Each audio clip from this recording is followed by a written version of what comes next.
আসসালামু আলাইকুম বন্ধুরা, আমার চ্যানেলে আপনাদের সবাইকে স্বাগত জানাই। বন্ধুরা, আমি আজকে আপনাদের সঙ্গে একটা নিমকি শেয়ার করব, যার জন্য সবার প্রথমে আমি কি করব, এখানে সাদা তিল আছে, আমি এটা শুকনো কড়ায় ভেজে নেব। এই যে তিল ভেজে আমি তুলে নিয়েছি।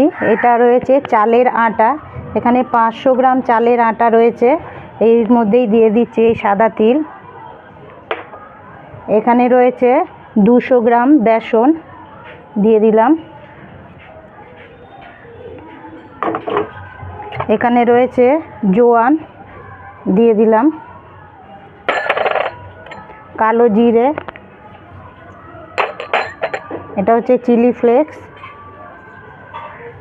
এখানে রয়েছে হিং। এবার এগুলো আমি খুব ভালো করে একসাথে মিশিয়ে নেব। খুব ভালো করে মিশিয়ে নিয়েছি। এবার দিয়ে দিচ্ছি পরিমাণ মতো লবণ, আর দিয়ে দিচ্ছি ময়ানের জন্য তেল। এবার এগুলো খুব ভালো করে আবার একসাথে মিশিয়ে নেব। যে খুব ভালো করে মিশিয়ে নিয়েছে, এই যে দেখুন, এটাতে ময়ান খুব বেশি লাগবে না, এই যে এরকম। এবার অল্প অল্প জল দিয়ে এটা মেখে নেব। একটা শক্ত ডো তৈরি করতে হবে।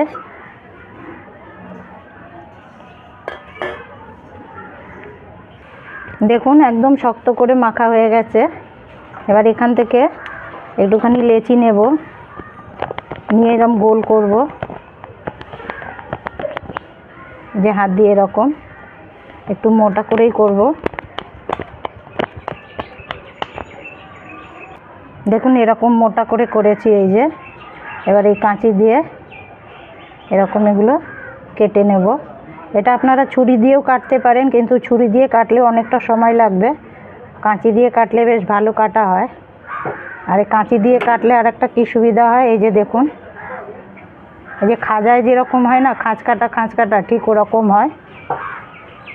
এইভাবে আমি সব কেটে নেব।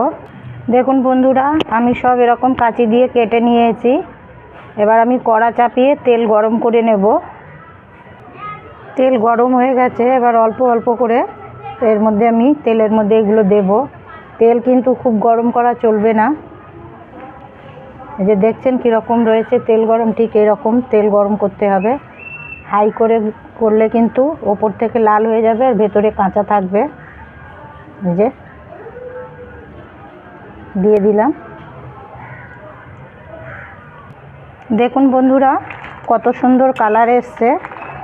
আমি মিডিয়ামেই এটা কিন্তু পুরোটাই ভেজেছি। এবার আমি এটা তুলে নেব।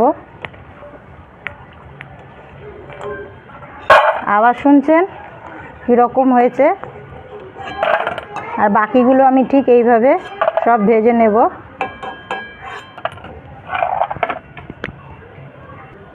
দেখুন বন্ধুরা, আমি সব ভেজে তুলে নিয়েছি। আমার 5 ধাপে এটা ভাজা হয়েছে। এক ধাপে আমার ভাজতে 5 থেকে 7 মিনিট সময় লেগেছে। আবার শুনুন কীরকম। আর এই দেখুন একদম মচমচে, এই যে। এবার এর মধ্যে দিয়ে দেব কিছু মশলা। দিয়ে দিচ্ছি কিছুটা বিট লবণ, অল্প একটুখানি লঙ্কা গুঁড়ো, আর দিয়ে দিচ্ছি চাট মশলা। বাড়িতে অবশ্যই একবার ট্রাই করবেন, করে আমাকে জানাবেন কেমন হয়েছে।